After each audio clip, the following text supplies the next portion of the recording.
All right, dude. So I'm here with Dr. Samuel Gilpin. Yes. So what's up, Doc? What's up, bro? You got the Dior The Dior Jordans on, J's or on a little bit, yeah. nice, bro.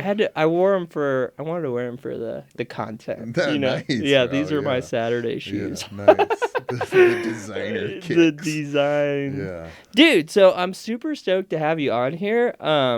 You know what's crazy is I feel like we've kind of known each other for a long time, but haven't really had a chance to like really deepen our relationship until recently. Totally. So, And it turns out we like vibe with each other, bro. Yeah, we dude. had a good time, bro. So Yeah. it's Super Bowl weekend right now. Yeah. I fly in. I missed my flight in the morning. No. I can't even get into TSA. Yeah. Flying out of Portland, and I come out here. Oscar swoops me up yesterday.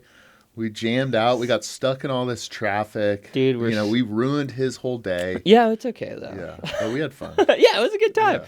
It was a super solid time. So I'm super grateful to have you on here. And the more I hear, like, I feel like I kind of knew you were like a genius or really intellectually smart. No. But then I heard you with Lee yesterday. Lee thinks you're a genius. So pretty much you're the smartest guy in the door-to-door industry No, by bro. a long shot. No, bro. So that conversation was, we were at dinner and we were talking about, like, people have different drives, right? So like some people are like really, really driven by like money if they came from like poverty or something like that. Other people are really driven by like status. Like if you're talking about like solar as a like an industry, competitions, Right. that's really driving productions. And sometimes something like a shirt, like an exclusive Right, like shirt, status. is gonna be what gets like a rep. So we were talking about just like different drives and stuff like that. And I've never really been driven by money, but like we were at dinner and I was just saying, like, what I really appreciate about myself, like the kind of stuff that appeals to me and like the sense of achievement that appeals to me is like, I'm like, I'm probably in this restaurant that we're at the Red Rock. In this restaurant that we're at, it's like I'm probably the most educated. I didn't say smartest, but I'm the most educated. So it's Right. like you walk into a room and it's like immediately, just given the population, I'm probably, Right. Like have consumed the most information. And dude, so you're like a couple years older than me, and you probably read way I more think than I'm 1 year. You're 33, I'm Yeah. 34. Oh no way! I Yeah, thought you were 35. No, No, 34, Birdo's yeah. 35. Birdo's Freaking 35, grandpa. yeah. No, I'm just kidding. Dude, Well, I'm so going to turn, so it's February right now. March 23rd is my birthday, so I'll be 35 this year. oh okay, yeah, I'll be So 34 are you too. 91? 90. 90. Yeah, so so you're I'm 89? Yeah. Okay, yeah, sick, dude. Yeah. Dude, that's sick. But so okay, you are still like you're past school and you still consume information at that same rate as like Yeah. when you were studying. You'd Well, say? no, I wouldn't say it. So at one point in time, like one point in time was a book a day. Holy A smokes! book a day, but in like grad school, like PhD, and granted, like I have a PhD in English literature, so it's primarily I'm reading, but Right. I'm teaching, right? Because I got to get funding, so I'm teaching for them. So I have whatever I'm teaching, that book, and then I have my 3 or 4 classes that I have to be taking, right? So I have those 3 or 4 books. So at any given time, on a weekly basis, it's 3 to 6 books that You I'm would reading, consume? plus the articles, the criticism, Whoa. like to orient yourself around it. But I think just for me is like I was, I was listening to the radio in the rental car driving over here, right? And I was just so bored. Yeah, You yeah, know, like, yeah. It's like music, like I like music, Yeah. like all of us, but I'd rather be listening to like a book. Yeah, so I was gonna ask you that. Is like when you're with like Audible, like car time, you still listen to like information as well. Yeah. You're not like listening to music. Yeah. So you put in ear time and like book time. Yeah. Because I feel like a lot of people say like, yeah, I read a ton of books, but really they listen to audiobooks, Yeah. which I feel like it's kind of different. Like where when I'm like physically reading a book, I'm almost using that at skill to like focus and concentrate. Totally. You're like sharpening your like focus and attention. Where when you're listening, it's like coming in, you're doing other stuff. So I don't feel like it's really the same. But how do you read so fast? Like how did you like develop the skill to read like fast I like think that? you just read a lot, man. Like it was at one point in time I was really like interested in like how do I increase the amount of like information that I'm getting in and retaining. Yeah. And so I bought a few books. on like speed reading and kind of like took a few courses on speed reading. So it's like I can speed read. Yeah. That doesn't mean I'm speed reading every book. Right. And the higher the, you know, it's like Audible, right? Right. The faster you put that thing on, you know, Yeah. 1 times 2 times Right. 2.5 times 3, and it's like You're how not much are you consuming. actually retaining, Yeah. right? So anytime you're increasing speed with reading, like there's going to be a retention kind of thing. So it's all context dependent, right? So I see. if I'm reading a business book, you know, the title is the one thing, right? Yeah. I know already going into that book that there's one thing, Like one concept you got to one understand. thing that I need to pick out, right? Yeah. So if I'm reading that versus, you know, the 7 habits of highly effective people, right? Now I know that there's 7 things that I need to so it's just context dependent. That's crazy, dude. But like you just read a lot. I mean, I heard, man, Earl Nightingale, I don't know if you've ever, so The Strangest Secret is probably his most famous recording, but he had another one The later. Only Lesson, or Lead the Field? Lead the Field. Yeah, that was so which is an amazing recording. That book is dope. Yeah, so I think it's 12 different things, but in one of them he talks about how do you become like an expert, like what's considered an expert. And what he said is that if you read for 1 hour every day in your chosen field, you know, whether that's whatever it is, right? In 4 to 5 years' time, you'll be recognized as like an international expert on that. Wow.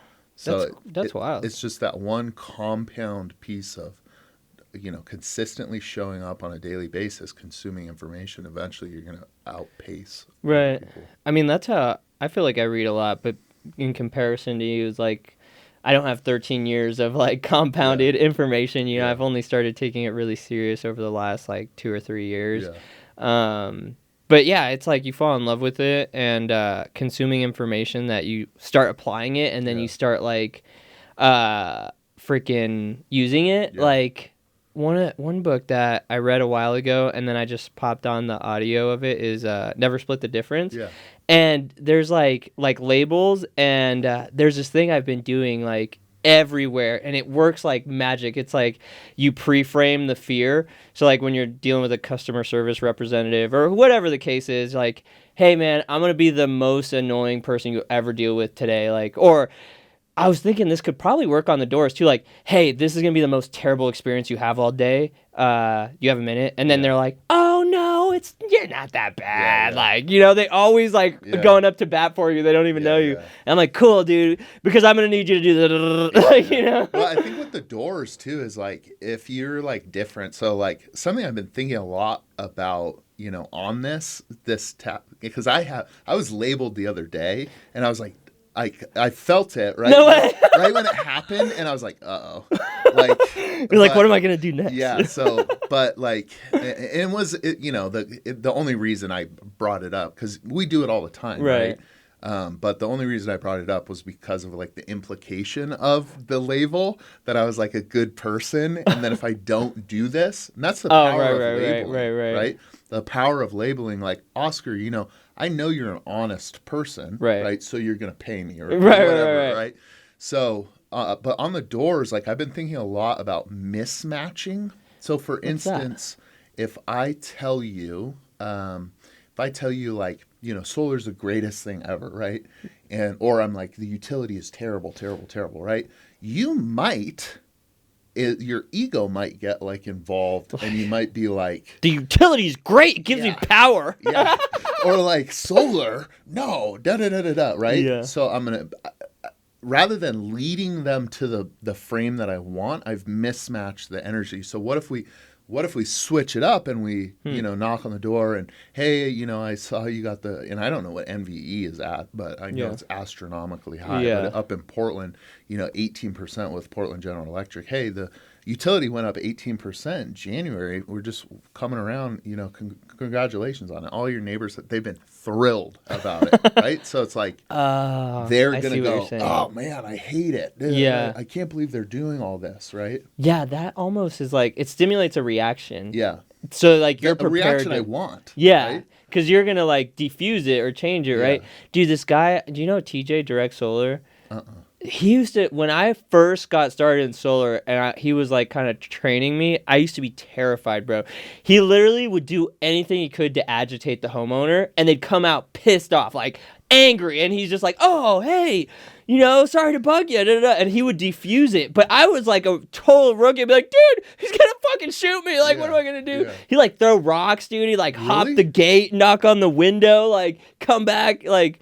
It was nuts, dude. That's awesome. Yeah, he was a freaking gangster. He still is a gangster. He's doing his thing. Awesome.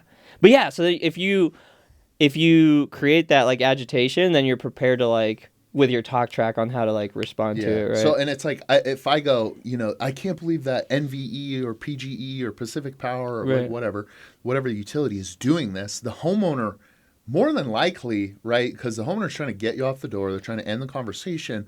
More than likely, the homeowner's going to be like, "It's the way the world works." And then I'm like, "Well, yeah, but there's also that. Like, they haven't said it's a problem. Right. I'm the one that's saying it's a problem, right? What if I flip it and they're the one that's saying it's a problem? Oh, yeah. Now I'm positioned to. Well, I've got this solution called solar. Dude, that's actually really smart. Yeah, because then it's like you're getting them because you're getting them to like identify the problem and tell you that it's the problem. Yeah. But and this goes back to the earlier question. It's not like I've come up with this, right? It's like what you're saying with like TJ, right? It's like I've just consumed a lot of information, and so it's like I've tried various things on the door, and like none of the stuff that I do on the door or in life, any of my ideas are original. People have already figured this stuff out. I just need to find them. Right. Yeah, dude, that's kind of crazy how when you get a piece of information and it like starts working and you're like, whoa, this is so crazy. This has been around this whole time. Like I just learned it. Like what the heck? Like the richest man in Babylon, pay yourself first. Yeah. And then you look at your bank account and you're like, whoa. Yeah. Holy smokes, dude. I've been able to like pay my bills. Holy and crap. Now I have a little nest egg. Yeah. Like, who would have thought? Who would have thought you could do that? Just taking 10%. Out of every transaction. That's nuts. Yeah, that's a great book too. That was like one I crushed in like a day or so. Yeah, that's an afternoon book. Yeah. But that's what I mean. Like there's different contexts, right? Like I'm going into that book looking for the one nugget, or in that case, the 5 or 6 principles or whatever it was, but the one nugget that I can take away, right? So there's different, like if I'm reading for pleasure, right? Like I bought the Jack Reacher novel on the airplane. Yeah. And so I'm reading it. It's just like I'm just flying through it. Right. It's like fun. I'm reading it for pleasure.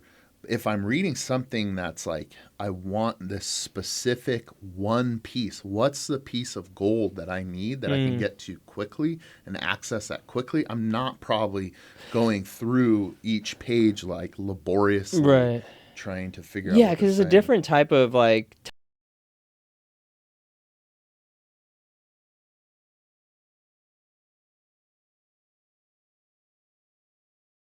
Study that. Right. Yeah. Do that. Right. Yeah. How long have you been in solar? I think I started in like 2018. Oh wow. Or 19. Yeah. Like I think it was like the end of 18 going the beginning of 19. Is that how you met Berto and Steven? Yeah, pretty well. No, I actually met Steve through. Do you know Chico? Mm-hmm. So I was doing content for this other dude, Ryan Rhodes. He's a cool dude. I've known him for a long time. Superhero name. Right? Like Clark Kent. Yeah. So yeah, Ryan, he like introduced me to Chico because they wanted content. And then Chico brought me in and met Steve, and then Chico like somehow was like he transitioned, like ditched Sunder, and then like Steve was stuck with the agreement, and then I was able to like build a relationship with Steve for a while, and that was like right after Sunder was built in like 2020 or something like that. So how I came into it, Joey Weir worked with Steve and Berto and James at Legacy, and then it switched to Sunder. Right. And then he went over with Lee. Oh. He wasn't getting like the support that he felt like he needed at Sunder. Oh, okay. And he went over with Lee, and that's how I met Berto, was through Joey. Okay. Yeah. Yeah, it's a small world. Especially if you start knocking doors in Las Vegas. Yeah.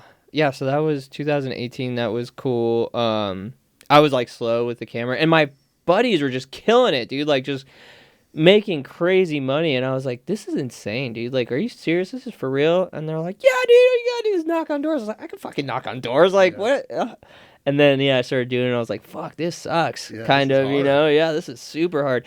But it was great because it changed my life, like, in all of it. Like, the self-development, the, like, how you were saying you refine yourself, like, facing the rejection and, like, really seeing what I could be capable of. And I only sold a few deals and was like, all right, got enough money to fucking go back to doing what I do. Yeah. And then I just became like the solar camera guy, I guess. And Well, it's like a unique position that you've put yourself in as far as like entrepreneurship, right? Like you have all these contacts because you're in that industry, right. and these people need content to recruit and do all that kind of stuff. So it's like, here you are. Yeah. Fix that problem. You know what's funny is I was like so like I didn't want to embrace that for like the longest time. Like when I was first, like the first chapter of Pathfinder was like cool, edgy like stuff, and the solar stuff was just kind of like, I don't know, I wasn't stoked. I was almost like, oh yeah, I gotta do solar stuff, like almost like embarrassed or ashamed of it. But then it was when I started like transitioning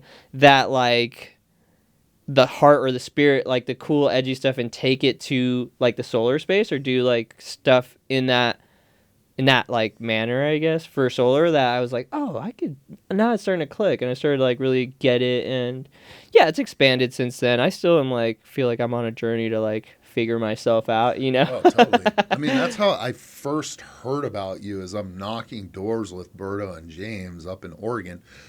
Excuse me. And I think I was in the back seat of their car, and they were talking, and they were like, yeah, Oscar's like, he's really like picking up on like the social or like the social media stuff for these solar companies. Like he's really positioned himself really well to like capture this kind of stuff. So that was originally how I heard Oh, it. really? Yeah, That's awesome. Yeah. Yeah, shout out to him. Yeah, we did like, I felt like it was kind of like dangerous though, because I became super really dependent on one market, which was solar and door-to-door industry. And then like last year, because the interest rates and everything got like crazy, a lot of dealers like contracted or were like playing it safe, and we were one of the biggest expenses on their like on their list. So we started getting cut by a lot of companies. Oh, that's interesting. Yeah, and so I was like, oh crap, dude, this is like an industry-wide kind of thing.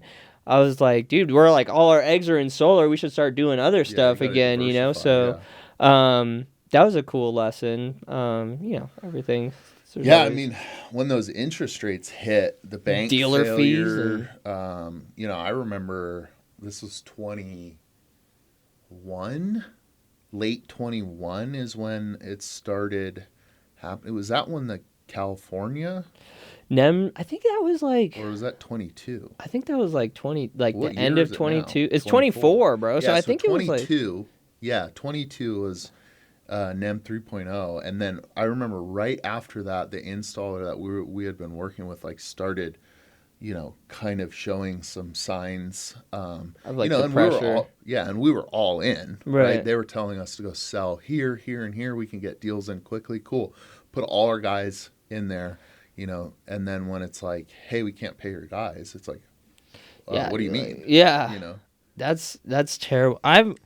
Well, I guess I kind of experienced some of that. Two of our like dealers we worked with went like totally bankrupt, like just went under, like gone, like there's no more there's no more money. Everyone's screwed, not just you. But I imagine like their reps and everyone had a lot of like, it wasn't just us the only ones that didn't get paid out. Oh, you know no, what I mean? yeah. There's, yeah.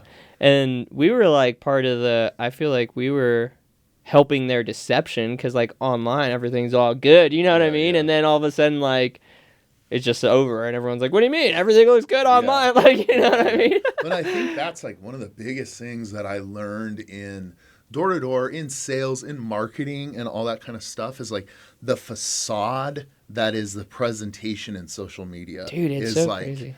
Oh my God, like Bro, did I show you? We just did a commercial. I don't even know if we'll use this part, but we did a commercial for Floyd Mayweather's whiskey. Because my boy Andy, who I started Pathfinder with a long time ago, he does all of Floyd Mayweather's content. He's Nice. like, he has some really dope contacts. That's And so he came over to my garage and we did like a whole elaborate shoot. I'll show you the video after. It's crazy epically pimp. Like, it looks so good. But the product, bro, was so bad. Like, the distill had like chunks in it, the freaking corks falling apart inside Wow. the whiskey. It's like, it's a turd, dude. It's a total turd. And we're like, bro, we're making this look like it's like fucking really good product. So it's kind of crazy. Well, I mean, that, excuse me, that's the power of marketing. Yeah. Like, the chief thing, the king and queen of the world is sales and marketing, right? Yeah. If you can move a product, like, can you make a better hamburger than McDonald's? Probably not. Yeah. I don't know. Usually someone's going to say, yeah, I can make a better Dude, I haven't had burger. McDonald's in years. But it's terrible. So we were talking, well, it's good. I mean, for what McDonald's is, it's good. But we were talking about what is it? Yeah, Fuku burger. Fuku burger, which I had last night for the first time, which is like fire. Gasoline right? in the tank. That is not McDonald's, right? Right. But like McDonald's has the marketing, Yeah. right? And so it's like it's on every street corner, right, across the whole world. On TV. On TV, you know that if you're in a pinch, right? Right. I'm hungry. I know I can go get a Big Mac, and it's going to be the exact same as it was when I was 13, right? Right. Because of marketing, the product itself, you could have the best product in the whole world, but if no one knows about it, you're toast. No one's gonna buy it. Yeah, dude. I follow the guys who do like McDonald's like advertising, like their videos and stuff. And dude, it's all fake. Like, it's not the real burger. It's like fake buns that are like sprayed with like hairspray, and like the meat is like it's like all props. It's not even the real product. So that should be illegal. I'm sure there's like so much like solar money that's fake too. Like, what do you mean? Like the prop cash. Oh yeah, throwing out the prop cash. Dude, you know what's so funny is like back to social media is like I had a bunch of prop money that I got for like a shoot. I don't even remember what it was, but I like posted it or something. Everyone's like, "Whoa, bro, you got like $1 million in cash? Like, why do you have $100,000 in cash on you?" I'm like, bro, it's prop money. Like, what? Like, why would I have $100,000 in cash just like throwing it around? But also, I was like, whoa, do people perceive me in that manner? That's kind of cool. I just fucking set $100,000 on. I think it was like. Did you set it on fire? Yeah, we were setting it on fire and shit. That's a baller move. That's a Floyd Mayweather move. Yeah, there. dude, and it's actually illegal. We found out doing that shoot, you can't advertise setting money on fire. It's like it's actually illegal. Yeah, to set money on fire. I don't know. It's just against like. It's not allowed. I think the thing with social media is like, going on that, it's like when you start putting out content that's like branded, like let's say you put out like a video that you have done for me or you have done for someone else, right? It's a professional looking video. The perception is that, you've somehow made it. Or like something like that. Yeah. And it's like, I'm the same person I was prior. Dude, it's just to the video. So like I do a whole training on like social media. Like the first step is people get hung up and like think it's their identity. So like people like don't want to put out certain content. They think they're gonna offend people or their aunts or their moms or someone's gonna say something about it. And like you have to get over that barrier and be like, dude, this is just the internet. Like it's like I've been in media so long that I know everything you see behind the screen has been fabricated, like specifically for you to see it in a manner that they want you to see it. Like that's why it's been put together in that way. And so like when you know that, it's like, dude, everything, no matter what, is fabricated for you to see and get to perceive a certain manner. And it's just like, it's a tool. So like, it's not who you actually really are. It's like a tool that you can use to get people to influence them. And then if you want to take it even further, it's like to influence them to take action with you in one way or another. Like if you're properly using it. But people get hung up on that like identity, like this is who I am. It's like, bro, this is a fucking profile on the internet. It's not even like part of your soul. Like, it's not you. But and it's so like it's such like a small fraction of like your life. Dude. You know what I mean? If someone was recording me like all day long and I'm like just talking and going Doing about regular like, stuff. my normal day, like what portion of that day is going to be entertaining? You know, like half of 1%. Right? Yeah, That's like gonna your go out. clothes. Yeah, exactly. And it's like maybe the shower scene. yeah, exactly. Every picture that you're taking and every picture that's on the internet, unless it's like some candid whatever, is so orchestrated.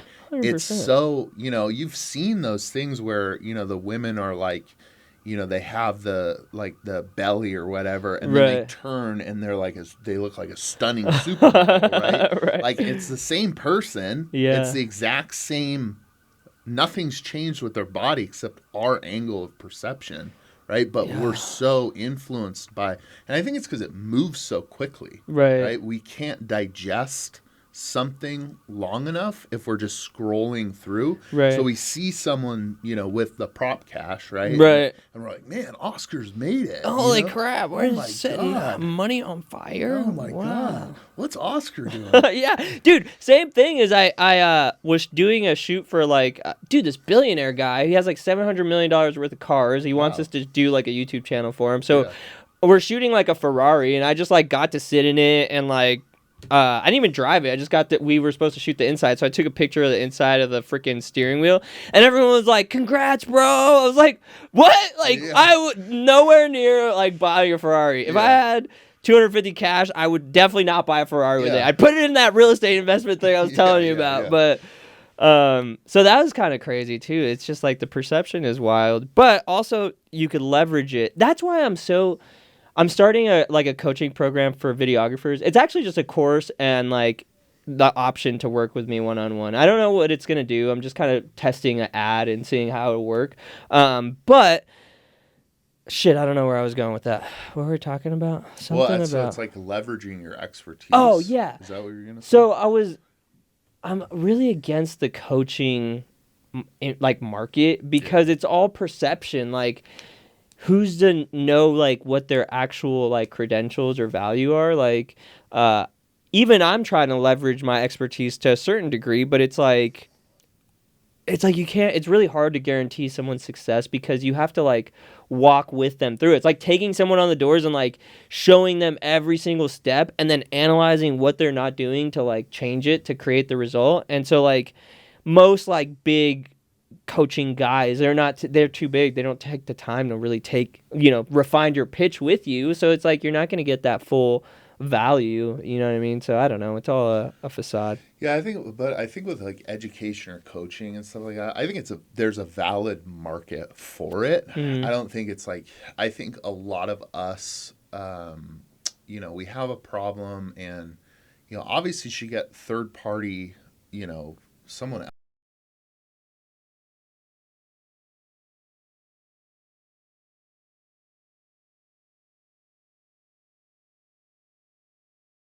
New sin after you, right? Everything's already been done. Right. Everything's been done under the sun. It's not a new thing. The thing that you're going through right now, whether it's a problem or whatever it is, financial, health, so on and so forth, business, someone's already gone through it, and they've written about it, right? Or they've talked about it somewhere. Right. We just need to find that. So I think a coach is good, but I think oftentimes when we're like, okay, here's 25,000, here's 30,000, here's 50,000, right, please coach me for the 6 months or whatever the package is, and we look to them as this sort of expert, right, where all they can really do is like kind of point us back, either point a direction or point us back to ourselves, where the answers are right to be found. Yeah, because everything's within you anyways. Like, it's like you can show you how to knock doors, but you got to knock them, like, so. Well, and it's in the process of you knocking them and you failing forward is you're going to learn the thing. Like, right. I don't know how many reps, you go out and you train, and they're like, well, why don't you just say, right when you knock on their door, hey, are you interested in solar? It's like, try it. Yeah. Why don't we try it? Why don't we see? And then it's like, I'll do it. and they don't believe that I got the result that I got, even though they just witnessed it. Yeah. So then I'm like, all right, you do it. You try it. Yeah. And then they do it and they get even a worse reaction. Right. Right. And it's like, yeah, we're doing it the way we're doing it because this is something that's going to get us into a conversation, which we need, rather than just immediate sales resistance. But like, until they knock on enough doors and experiment with all these different types of words and, you know, acting and so on and so forth, they're not going to like trust themselves in that. It's a competency confidence, you know. What's that? So it's a loop. So the more competent you become in something, the more confident you're going to be. And the more confident you become, the more confident you become, the more competent you're going to become. Oh, I see. So, for instance, like we all know those people that are like the natural born salesmen, knock on someone's door and they don't know anything about solar, right? But they're good with people. They set an appointment, they get a sale, right?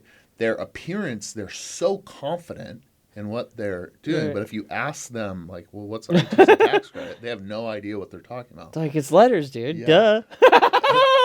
And then versus the other one where they come in and they have to learn about solar, they have to learn about talking to people, they have to increase their competency and then eventually their confidence where they knock on someone's door, they know that, you know, for every 3 people they talk to, they're going to get a sale or whatever. Right. So I remember, so I knocked with Taylor McCarthy. Shout out to, if you're in solar, go by that course.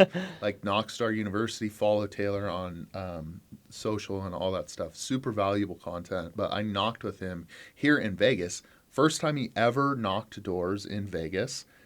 And we went out in the field and he was like, halfway through the day, he was like, wait, what's the utility here? And then he's like, what's the company that we're selling?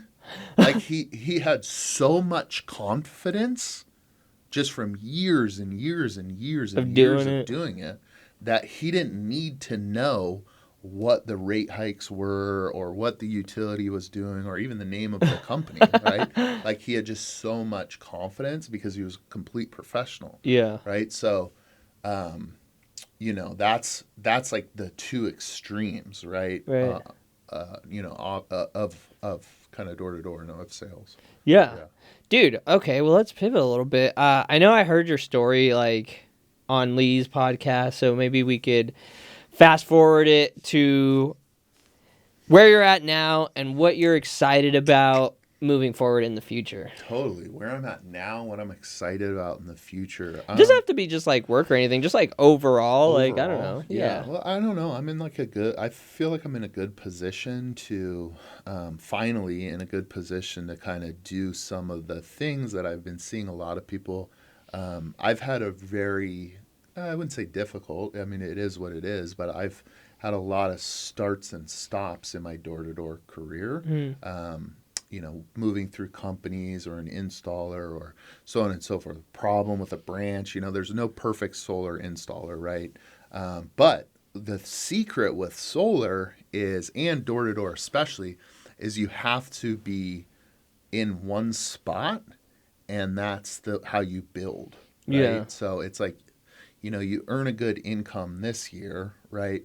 You can leverage that and double that or quadruple that in this industry, right? But you have to be in the same place, right? So not starting from scratch. I feel like, you know, myself, my co-managers, we're in a good position now in the market that we're in, where I can finally start like, okay, cool, I got this money in the index funds, I got this, I can make this investment, that kind of stuff. Where it's prior to this was like, you know, I'll put like a little bit in and then just like something happens and I got to pay out some reps or do something like that. So I, as far as the future, I'm excited. I'm very, very excited to build with the company that we're with right now, with the installer that we're with right now in the market that we're in. I'm really excited to be around the people that I'm with, my brothers.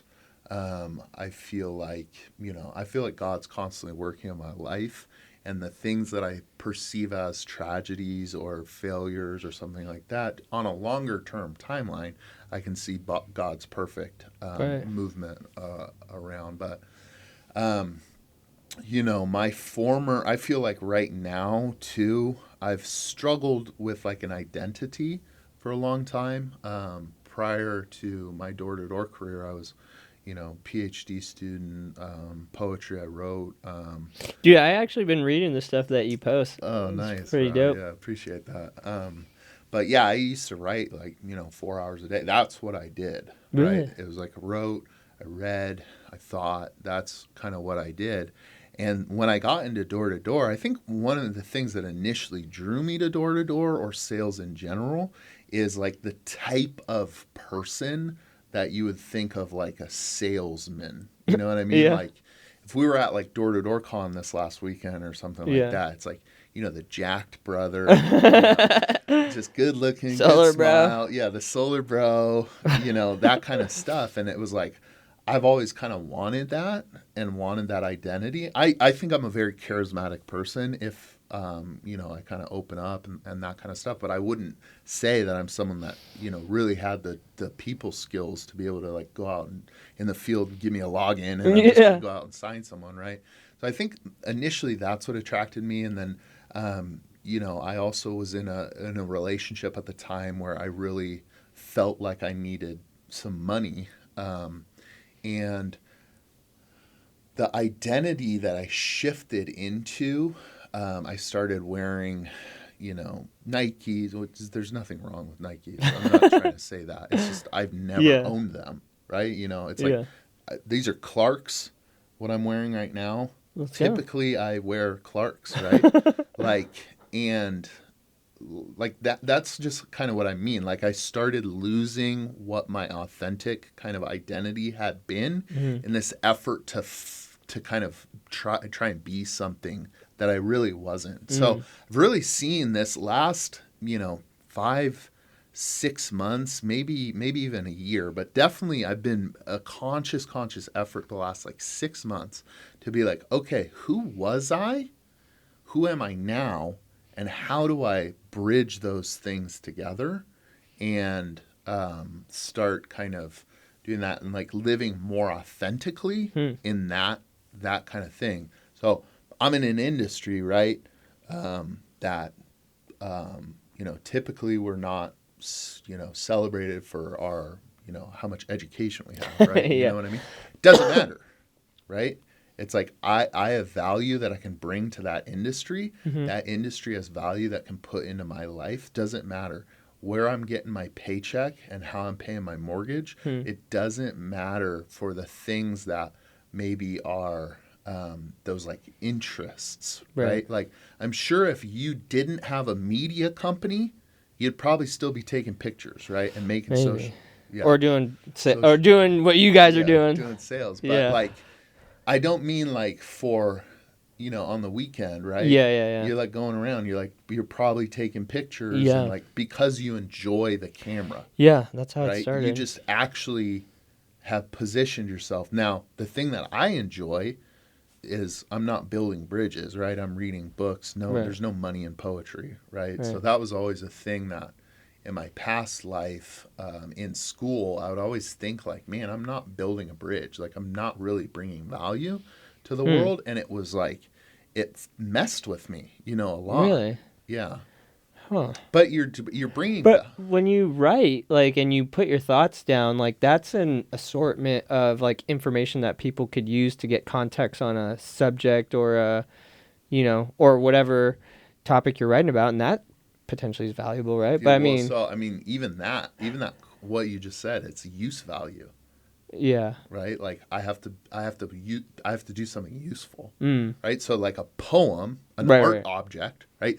That thing on the wall right there, what's the use value of that? It's a sound. It's for the sound. It's for the Maybe that thing over there is like yeah, more that thing useless. Right there. Well, I'm trying to think of like, I mean, this is all like Curated. Like if we were at like, why do you put a picture up on the wall Right. in your house, right? Yeah. There's no use value to that.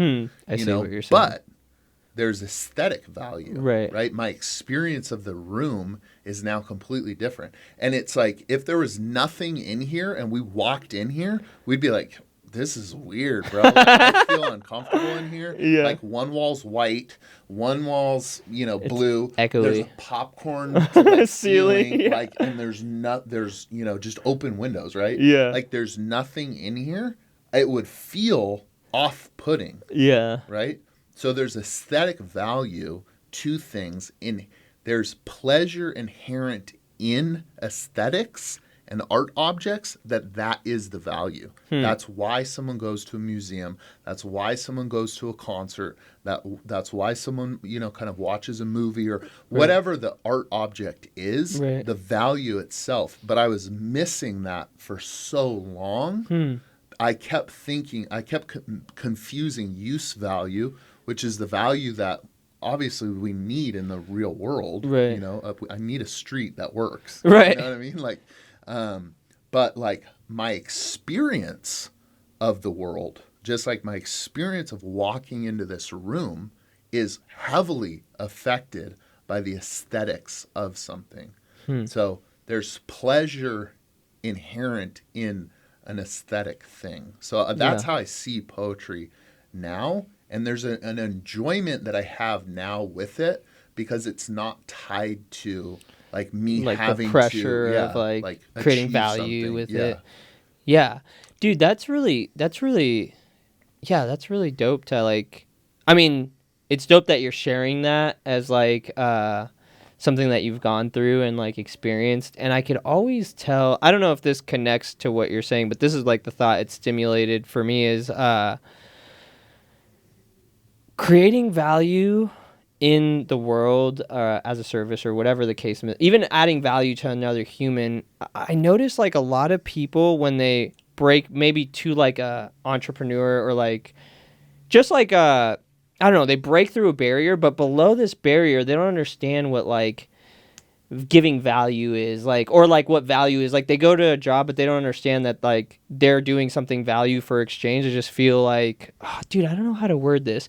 Like whenever I want something or like I want to have a conversation or anything, the very first thing I try to do is be valuable to that person. Like do anything I can to create some sort of value for that person. Like move their chair, help them move their thing, whatever, add something that's useful. And I think the definition of value is like the usefulness of like an object or something like that. Like, so when people ask for stuff and then they're like adding no value to you, it's like you could always be like, well, why would I give you all my value and you're not giving me any value? Like there's no equal exchange, so you're not motivated to take action in that direction.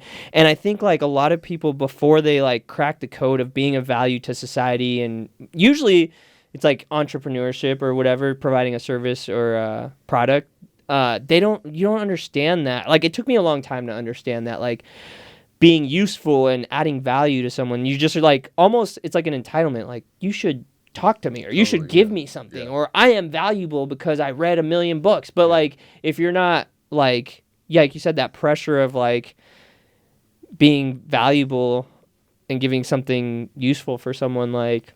Well, I think like this is going back to that question that we were talking about the other day when you were up in Portland and it was the ice storm, right? It was like,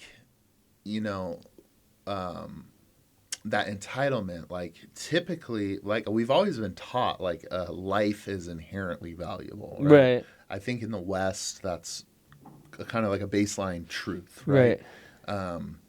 And so we've always taught that. And then we also have this like kind of like this self-esteem sort of movement where, our generation, we start getting like participation trophies and stuff like that, just for being on the soccer team, right? And like there's, I don't want to get into that, but it's like I think it creates this level, at least it created a level in me of like I am inherently like valuable, which I think like I am valuable. You are, right? Like a human is valuable. Right. But in relation to others, that's what we're doing in this world, right? We're relating to others. I have to, if I want something from you, there has to be me giving you value first. It's the thing that's opening up. It opens that channel you up. of. Yeah. It opens you up. And then by providing value, the more value that I'm providing, the more I'm going to get back in return for it. Like we all have the friend that you're like, I would do anything for that guy because Yeah. he just does, so much for me, Right. right? And that's not even like financially, Right. right? And then we take that value out into the marketplace with a good or service, Yeah. and now that value exchange is coming Yeah, back, and then right? it shows up in like money or whatever. Yeah. But yeah, like just being just Well, go. Oh, that go might ahead. be the marketing piece in you too, like because you're an expert at marketing, right? In order for me to, you know, ask you to give me your credit card, right? If like I'm marketing you something, like I have to be giving you value. That's Right. the thing. That's how you're going to listen to me, Right. and value-based marketing. Whether it's top of mind marketing or like social media or like Yeah. an actual like, call to action like web page or something like that. Like the currency of sales, right, is curiosity. Hmm. So I click on, I've got this problem, I need to lose weight or whatever, and I Right. see the Instagram ad, lose weight instantly, right? Yeah. I click on it, right, because it's sparked my curiosity. Right. If I was indifferent to it, I wouldn't have any curiosity, right? Right. And the next thing that's gonna Show up. increase my curiosity. I go to the next page, and it's giving me the value behind why this product works, Hmm. right? So it's increasing my curiosity more and more and more and more until I believe that it will actually do it, Yeah. right? But like, I can't just be like, here, Yeah. like I have to there has to be something tangible for you to latch on and mull over and see yourself as Yeah. and become. Yeah. Yeah. That's such a great like important topic. I think value and like I think maybe we take for granted when you're just like add value or create value and it's Yeah. just like a almost like a word track, right? Like it's just said, but like Yeah. maybe like people don't define those like the word and Yeah. like really understand what it is. Dude, there's this thing I went to the seminar, this KT seminar about like literally defining words and like by understanding the actual meaning of words it unlocks like the powers that the word holds. And you think about like my daughter's 2 and she says things and I don't even know if she knows what it means besides like the relations to the context in which she sees us saying it. Like, oh, let's like I'll be right back or something, and she sees us like go back and forth, and that's how she's defining that. Yeah. I'll be right back. It's not like she actually knows like what the word of back is, like you know Yeah. what I mean, or right, or Yeah. like So, I think a lot of us have that in us with our language. We don't actually know the definition of the words in which we're saying, and that's like so powerful when you start to look up like words and really like understand the meaning behind stuff. I think it makes the words more powerful. So like when Yeah. you make a statement, you're like really unlocking the power, the energy behind that. Because it's kind of crazy, like the energy that's behind a word for like centuries. That like because you say this like pattern with your word or like your mouth, right, your tongue, and then it stimulates a reaction, like it creates an emotion or an energy behind someone. And Yeah. it's so crazy that you could have that power just by like flicking your tongue and projecting some Yeah. air. Like Yeah. that's nuts, really. Yeah. I mean I think language itself. So yeah, you have the etymological like origins of a word, right? Like, you look up like talking about solar, photovoltaic, right? Photo, like meaning light, Right. coming from photon, voltaic, volt, right? Photovoltaic, that thing, right? But if you're not familiar with that, it's going to seem like some weird, Yeah. mysterious type of thing that, Yeah. like, what are you talking about? You know Right. what I mean? And so, like, if you look at, like, if you know, like, just a kind of little bit about, like, Latin or Greek or stuff like that, and you open a dictionary and look at the etymological origins of words, like, I think one of the best ones is the root of enthusiasm is entheos, which means the spirit within or God within.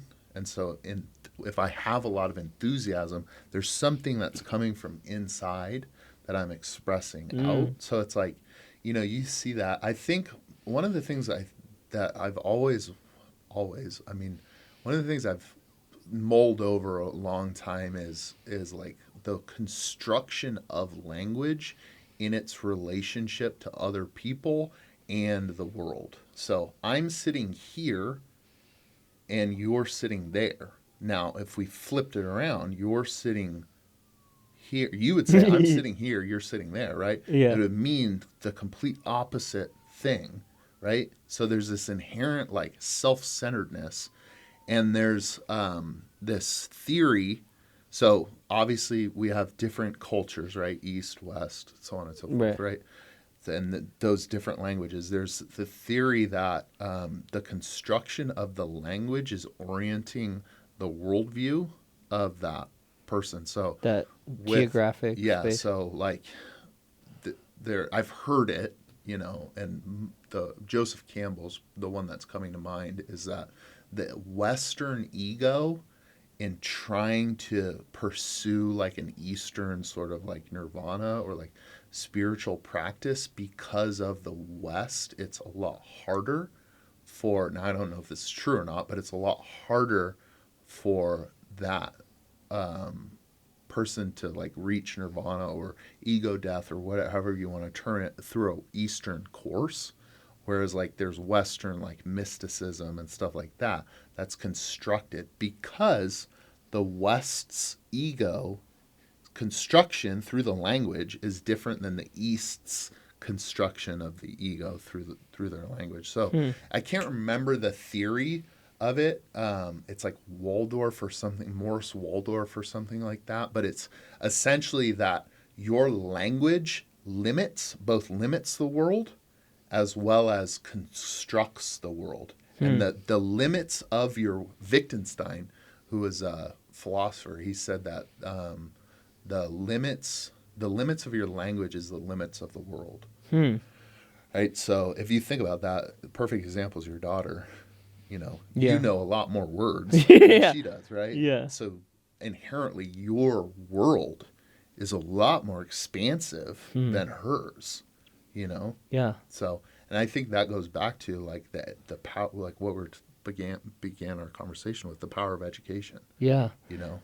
Well, dude, like the limits of your perceived reality is all your senses, not just like the words, like your eyes. Like there's like, I forget how many, there's like a fish or something at the bottom of the earth that's like, or the ocean that could see like 27 different colors, where we have only whatever Roy G. Biv. Like, so that's kind of crazy that like it's all really in front of us, but based on our like tools we have, our touch, our sight, our language, our hearing, we can only conceive this much of it. And so that's kind of crazy. Have you seen like, it's birds, so like a crow or something like that? I feel like any guy on a podcast. Have you seen that meme that's going around where he's like, can I blow your mind real quick? Hey, Chris is walking out. He's heard this. You can only go somewhere if you've been there before. So we've already been to the moon if we've been. That's what I feel like right now. But like, I wish we had like Joe Rogan, like, here, look this up, right? Yeah. So a crow or like a black bird, a raven, right?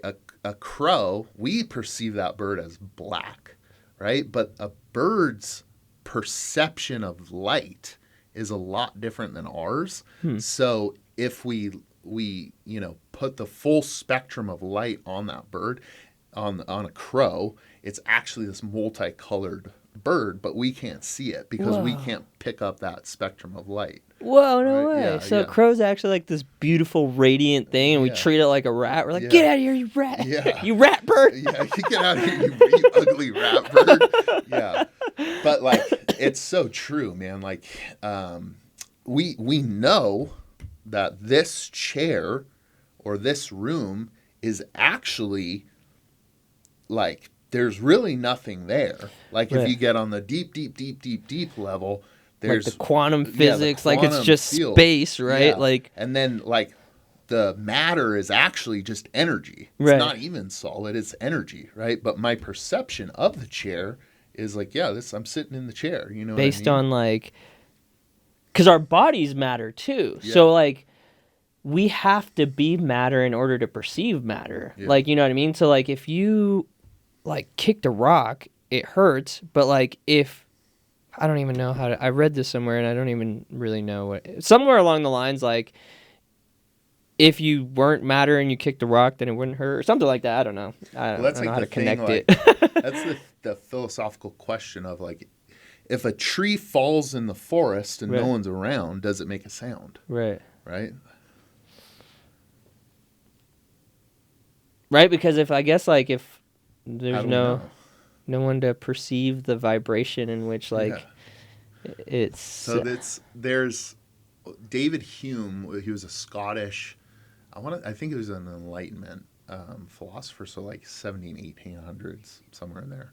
But he has this idea. He was a super radical guy, and he had this idea like of like our identity.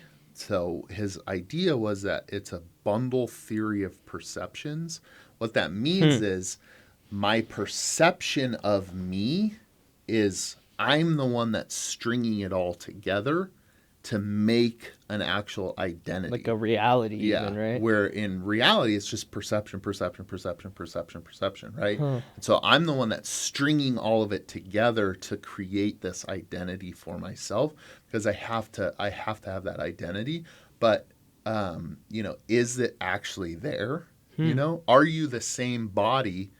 Are you the same Oscar you were 7 years ago when every single cell in your body was completely different than what it is now? Everything's been replaced in your body. You're not Are you even the same? I don't know, Are right? you Oscar? Because Who is Oscar, right? Yeah. Like because yeah, let's go into this because I want to hear your perception on it, but I guess technically your experiences that you've had in the last 7 years, your cells are completely different. So technically you're not really the same person, but like yeah, if you go as deep as to like who am I, are you just like the consciousness observing your like interactions of perceptions of reality? Like Yeah. this is that like the spirit or like the self or like what about the subconscious? Yeah, Like it's just deep kind of stuff. So the thing that I think of immediately is I think it's the Kantian argument of identity is the ship. I think it's called like the ship of Theseus. So it's you have this Greek ship and it's called Theseus's ship, right? And we now replace every single one piece of wood is kind of rotting, so we're going to replace, and then we find this one's also kind of rotting. Right. And essentially, before long, we've replaced every single piece of wood on that ship. Mm-hmm. Is it still the same ship, Theseus's ship? Further, is identity linked to matter, or is identity linked to some other concept, right? Which goes back to what you were saying is like, who am I as Oscar? Like these are questions that like people Right. that humanity has wrestled with for years. Yeah, forever, all of existence. I'm sure we're gonna solve it in a podcast studio right off of Sahara, but commercial centers right across the street, right? Right. But no, they're deep questions that we should be asking like ourselves. I don't think that I am Sam Gilpin, right? That's a name that I've been given. I'm something far deeper and operating on multiple different levels, Right. intellectual, physical, spiritual, so on and so forth, right? But I don't know. I mean, I don't know. I don't know, dude. That's where the so on an equally kind of level of where you get to I don't know. Have you like read or studied about time? I mean, I've read like what Stephen Hawking's book, Yeah. A Brief History of Time. Yeah, that's the one I've read too. He came out with a new one that I picked up before he died. It's like called like In Search of. I have it on my Time or Amazon something like list that. too, but Yeah. I was like after the first one I was like, dude, I can't even follow this. I don't know. Well, I remember. So I read that book when I was like, I was probably like 20. It was perfect age, and the thing, I don't really remember a lot of it. Further, I don't know much about physics in general, or Yeah. like astrophysics, or like how cosmologies Right. or that kind of stuff. But the thing that was interesting was like he was talking about what was prior to the Big Bang. So like Yeah. what was the world like prior to like the nothing in the world, right? Right. And his thing, or like what was time like prior to like when nothing was there? Yeah. And his whole thing was like it doesn't matter, right? Because our world starts with that Big Bang, right? Yeah. And that's when time starts, right? So there's for some reason I was in a conversation with my friend's wife, excuse me, my friend's husband last night, and we were going to Fuku Burger, and we were talking about the flowering of like different times of thinking in different places in the world. So in the Middle East, the Quran is written, but then also, they discover Aristotle, they discover like the Greeks, and so there's like, this brief period of time where this like large, advancements in technology and medicine and so on and so forth, right? And then, meanwhile in the West, like we're entering into like this kind of dark ages, like the Middle Ages, and then we kind of That was at the same time? yeah, Oh, wow. I we didn't know kind that. of rediscover, stuff in like the Renaissance and stuff like that. So we were talking about like the power, like what is the power, which I don't know, but what is the power of like the Greek thinking, like of Aristotle? And he's like, I don't know anything about Aristotle. And I'm like, I've read everything by Aristotle. I couldn't tell you what it is. The hardest class I ever took in college was a class on the metaphysics of Aristotle, that one book, Metaphysics. But it's 2 volumes. We had to read the complete works of Aristotle to try and understand this one book, Metaphysics. But Aristotle has this concept with time, is that, why is time going in one direction?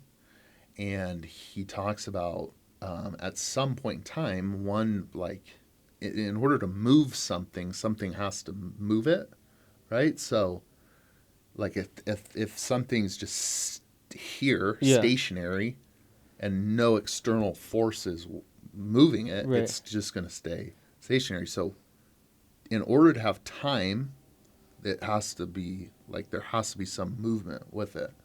So at some point in time, he has this concept called the unmoved mover. If you trace all of time back, like the Big Bang, at some point in time, the unmoved mover moved, and it started Moving and everything. time starts moving. Huh. Dude, I don't know. Every time I like try to read or understand time, it's like I get past like the first chapter and then I'm like, what am I reading, bro? It doesn't Yeah. make sense. Like I don't understand it and I try to connect it and I just get so lost and like my like biggest thing, it's like I think in that book he talks about like how time doesn't matter, how it's like he refers to like Einstein's relativity of time, and that's like my most basic understanding of it. It's like if you put your hand on a stove for a minute, it feels like it's an hour. If you're having a conversation with like a hot girl for an hour, it feels like a minute. And so like in those same situations, like the same amount of time passed, but your perception of it was different, and that's what like makes time so technically, I guess, like because they said they did like experiments in that book where they took like a stopwatch and they put it like at the bottom of like a tower, and then they took the same stopwatch and like put it at like the highest tower they could, and then when they like came back over whatever course of time they ran the experiment, the times were off, like it was different, time had passed, so like its experience of time was like actually different, but it was also tracked, so like it was like captured and they had the evidence that the clocks experienced time differently. So like if technically your mind or your space can shift the experience of time, then like could you use that to your advantage in one way, or like could you apply some sort of yeah, like strategy to like leverage it for your benefit in one way or another. Like, I don't know. I don't know. What that makes me think of is there's a continental philosopher, 20th century, kind of controversial. Who's a not like supported the Nazi Party, but his name is Martin Heidegger. We all go through shit. Yeah, we go through our phases, you know. I was emo at one time. we go through. I was kind of weird at one time too, you know. So we go through our phases, right? But Martin Heidegger, super, super influential thinker in continental philosophy. And so what I mean by continental is the continent of Europe, right? So it's outside of the United States. So it's like stuff like existentialism, like Jean-Paul Sartre or Albert Camus, who wrote The Stranger, like these thinkers that are talking about like what is existence, like what is an existential question. So Martin Heidegger writes this book called Being and Time, and it's two parts, being and time, and he talks about the basically what these questions are, but he's not coming at it from like a scientific point, but like the existence, like what is the experience of time.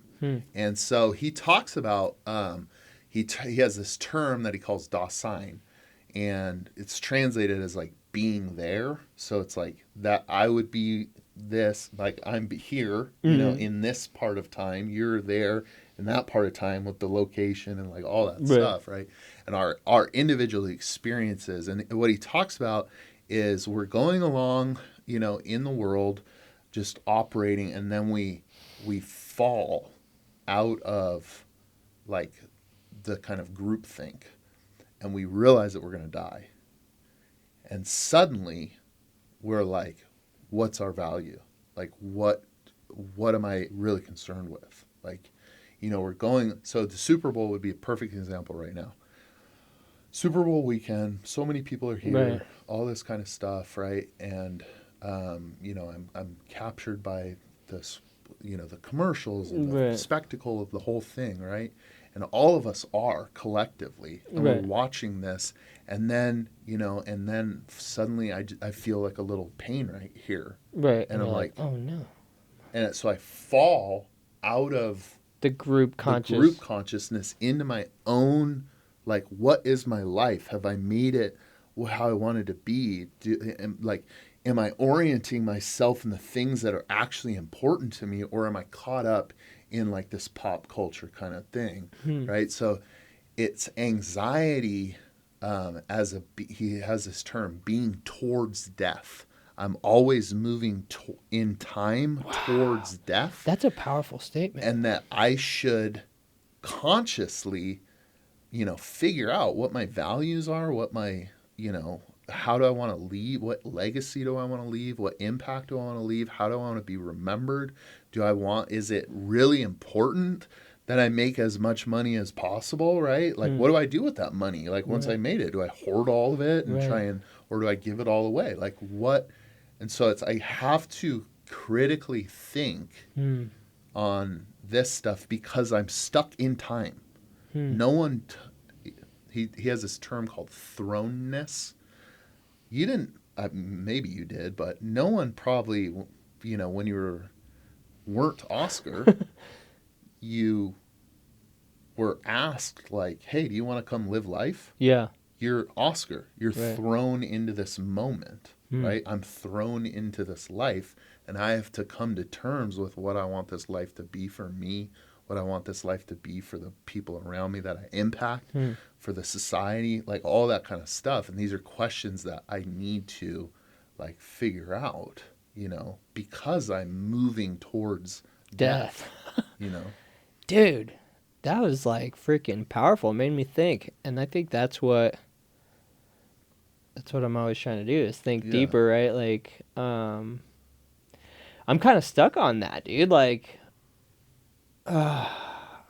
trying to digest it still, I like, didn't. I'm sorry. I didn't make you because stuck, like I feel stuck on like it. right now I'm in a space where like my life is super comfortable, everything's cool. You know, I'm You watching got my the Dior daughter. shoes on. Everything's There's a cool. Rolex behind us right here. Yeah, You know right what I there. mean? I have some money. I have some money invested. My daughter's growing up. We eat good food. We could have like the freedom to live kind of like how we choose to. So like there's no like pressure to like change. Even though I'm not really like super happy like with like I want more out of life, but what is that? Is it like more money? Is that what more Yeah. life means? Like, you know what I mean? And if you get that at a sacrifice for like the things you enjoy, is that worth it if you're moving towards death anyways? Like so like another thing is like my diet. I need to clean up my diet, dude. I've been eating like freaking wild. And I still go to the gym and do cardio or whatever, but it's still probably not good on my body like just feeding it like, you know, rich foods and like, you know, whatever. Like it's but I can't seem to like make myself change. Like, you know what I mean? It's like I know that I need to do this. I'm not in terrible shape or anything, but I shouldn't be doing this. But there's not enough like pain or like reason for me to be like, I really need to fucking dial down my diet or get like really super ripped or like, you know, or like, or make more money. There's no like real driver to like shift the change because it's like everything is really kosher. Like everything's cool. Like, so is that right? Or is that a good experience of life? Or is it like not? Or like, you know what I mean? Yeah. Like, I don't know. Well, I think like the biggest thing is like, I don't want to like throw you into like some existential No, that's what we crisis, need, you bro. know That's what I what we mean? But need. like what Heidegger is talking about is that we have to deal with this stuff like because this is our life and we can't be the last thing I think anyone that's listening to this podcast has any interaction with either of our lives Right. somehow is invested in themselves in personal development, Right. right? You like have a if you're in sales, if you're in Right. solar, like you have some inkling of like I want to be better. Yeah, yeah. Like I want to have a better life than Right. like we're not unconscious, we're not asleep to the fact. Right. And I think the last thing that either of us or like in our space wants to do is like wake up at 50, 60 years old and be like, wow, I'm just like, I've been asleep at the Yeah. wheel of my own life. Right. And like none of the stuff that I had dreamt of as a little child like came to pass because I Yeah. just fell asleep. Right. So these are questions. Yeah. I mean, it's like health. My health goals are a lot different today than they were a year ago because I'm in a lot of a different place, especially with like my mental health. I mean, when I was, I think I had a doctor's appointment this morning. Here in town? Yeah. Oh, wow. And I have Hashimoto's, which is an autoimmune disease of your thyroid. Oh, So really? I treat my thyroid. I've treated it since I was 18. And I've just been working so much the last 2 weeks, flying all over the place. I ran out of my medication and I didn't have a refill. Oh, wow. And so I've been like trying to like get, An appointment. Yeah, an appointment. So finally get my meds sent to and I feel it. Like I feel it physically. I'm a lot heavier than it. So if your thyroid slows down, so Hashimoto's means it's hypothyroid. If your thyroid slows down, you're easier to gain weight. Your metabolism's terrible. Like, feel my hand. Do you feel how cold that is? Yeah, it is Yeah. fucking cold. So I can't regulate body temperature, right? Freezing cold. Like I'm tired, like all that kind of stuff. Now, when I was completely shredded and like, posting stuff on Instagram, me flexing, right? It was like my mental health was insane. What do you mean, like on the bad side? Oh yeah, I was crazy. What do you Like, mean by crazy. that? I just had gone through so much like kind of like trauma and was like trying to like figure out some stuff. But you're just like, Yeah, because I couldn't sit still. Like, and that was also when I had the most sales of my entire career. Oh, really? It was because I was just I was on the doors all the time, right? So it's like I'm in a better position today, a lot happier. You know, actually, Lee texted me last night. He's like, "Bro, you seem happy," and I was like, "Yeah, I am happy." You know, Nice. but would I like to have a six pack again? Yeah, of course. You know what I mean? Like, Yeah. yeah. But it's the thing with it is like success.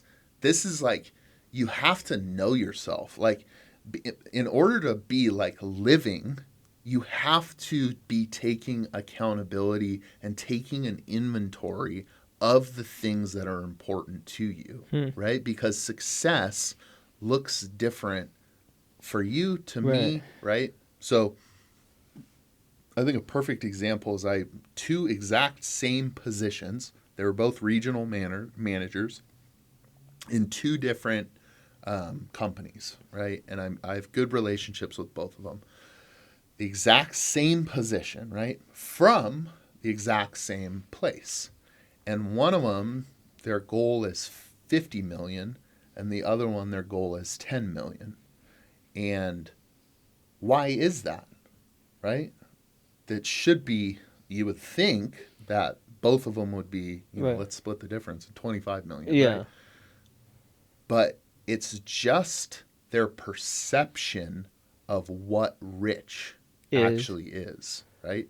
And in reality, 50 million is not, Yeah. rich, right? It's, a lot better than the Yeah. majority of the population, right? Right. But it's like my first girlfriend, shout out to Erin Hade. Go follow her. Find buy her on the buy gram. her art. Find her on the gram, buy her art. Amazing artist, but her father was a billionaire. What? That's And crazy. so like there's levels of Right. If you told him 50 million, he'd be like, I would kill myself. yeah. So it's our perception.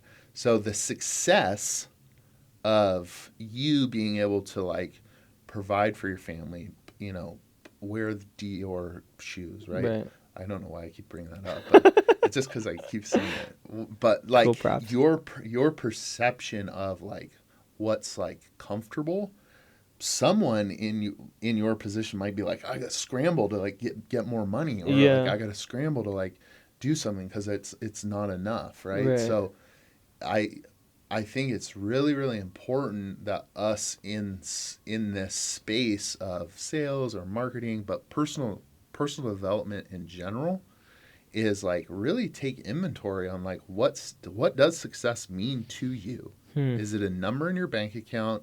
Is it a number of houses? Is it the impact that you're making in the world? Is it, how many shoes you own? Is it, what legacy you're leaving for your family or grandkids and all that kind of stuff? Like, what does success mean for you? And have a goal, right? Like, I think we should regularly look at our goals, see if this is something that's still applicable to me. Do I still really want this? Fine if you don't. Right. And then like shoot for them and start moving towards them. Yeah. A really good book is Goals by Brian Tracy. I don't know if you've read that. No. Super good, but he talks about humans are goal-seeking organisms. So like you need a target. You need a target. There's gotta be something to work towards. Yeah. And I think if I look at my own life, the times when I've been like the most down or depressed or something like that is I just didn't have an orientation, or that orientation, that goal no longer was something I really wanted. Yeah. But I kept like kind of striving for it. Yeah. When in reality, if I sat down, I'm like, okay, what do I really want? And really took like an inventory of myself. It might not be this. It might actually be this. And I'm going to be more fulfilled over here seeking that goal rather than just trying to check off this one because it's a goal. Right, just because it was on there. Yeah. Just because and I think that could be it. Like, things change and you change, and it's okay to want different things, you know what I mean? I think that topic kind of reminds me of focus, and like kind of like getting clear on your focus, and then just like laser beaming that goal, but then like also, and maybe that's what it is. I don't really have like a big goal. I'm just like, everything's fine. Well, there's that one book where he talks about like the big hairy goal, like the big audacious Yeah. goal, stuff What like book is that. that? It's Good to Great. Oh, yeah, yeah, yeah, yeah. So, like, I don't know, all this stuff is like, it's all, you know, theories and all that kind of stuff. Like, I know that if, like, why do I need to have 100 million or 50 million or, that kind of stuff? Like, there has to be something other than just Numbers that and number, right? yeah, because it's just So like numbers, right? yeah, so You have to like attach like you think of like someone like Sam Walton or started Walmart, yeah, right? Like Sam Walton drove a beat up old pickup truck for like his whole life, even after he was a billionaire, right? And like Dave Thomas, the creator of Wendy's, he he gave so much money like away. really, Yeah, so um, it's like, what am I doing with this stuff? Like, because solar or whatever my job is, but solar's it's a vehicle, right? right, The vehicle to make a lot of income in a short period of time. But what is that? What do I want to do with that? right.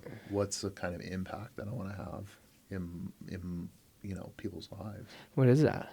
Oh man, I don't know. You're wearing the same boat, bro. Yeah, I don't know. I mean, I give I give money regularly to things that are important to me. Reading is important. Literacy is very important to me. Um, Suicide prevention is very important to me. Um, I I'm a big believer in the Bible, so I give money to just getting Bibles out there. Um, but if you sat me down, and you're like, hey, here's $100 million or whatever, and we want you to start a nonprofit or whatever, right? And we want you to look at the biggest impact that you can make in the world, right? So Bill and Melinda Gates, right? They saw it as vaccines, right? Right. Which I don't want to get into any of that stuff, whether that's Right. right or wrong, right? As someone who's been to Africa, Yeah, like I've been there, like malaria sucks. that's You not know, something you want to you have. don't want that, right? and but to me, what opened up and what my actual values are, after thinking long and hard about it, my number one value is learning. And I think education is the thing that changes someone. I think it's and I'm not saying college or like, Right, right. I'm saying like self education. Like the Like, most impactful thing you can be is an autodidactic. Like what's if that you're word mean? so autodidactic is like a self taught Mm. person, right? So it's like I think the access to information is the key thing. So what happened when the Bible becomes translated into out of Latin and into the dialect, right? Whatever that language was. Suddenly you have Protestantism disappears and Martin Luther nails his theses to the church, and you have this explosion in theological that huge impacts. Like we came to this country to escape religious persecution, right? Mm. As radical Protestants, right? We founded this country on those principles, Mm. on the religious freedom, right? So it's like the moment, and this, I'm not saying anything about Catholicism, so don't Right. No, you're good. read into that. But the moment that we have access to the Bible in a language that I can understand is the very moment that I now have a personal relationship with a God. And I no longer need a mediator, Right. this priest telling Like me what I can and can't think organized about religion. it. Yeah. Yeah. So how do you feel about that? Is it do you, I don't know, relate or connect to like an organized religion, or is it more of like just the Bible is it considered literature, or just like as a piece of information in which you could connect to like a higher power. Yeah, and I personally am, I'm a Christian, but I also find various different religious texts. Right. Obviously, I like them. So I think for me, it's the Bible, the Quran, the Bhagavad Gita, the Upanishads, the Dhammapada, and the Tao Te Ching. Those 6 books, if you read them, there's value in all of them. What about the Torah? The Torah, well, the Torah is part of the Bible, right? The Old Yeah. Testament. So those 6 books, one, you're going to understand a lot of the religious Right. thinking in the whole world. You're obviously going to pick up a lot of like stuff about yourself. Right. Some stuff that helps you. I read a book years ago that ultimately made me a Christian called Basic Christianity by John Stott, and he was an evangelical theologian from like I think the 50s. He was in English, and he basically talks about like these 6 books, give or take, and one of them in those 6 books, one of them, there's one person that refers to himself as God, right? And like okay, now we got to take that serious, like let's kind of back this stuff up. And he goes through the Gospels and he backs all this stuff up. And by the end of that book, I was literally convinced. That's when I turned my life over to Christ.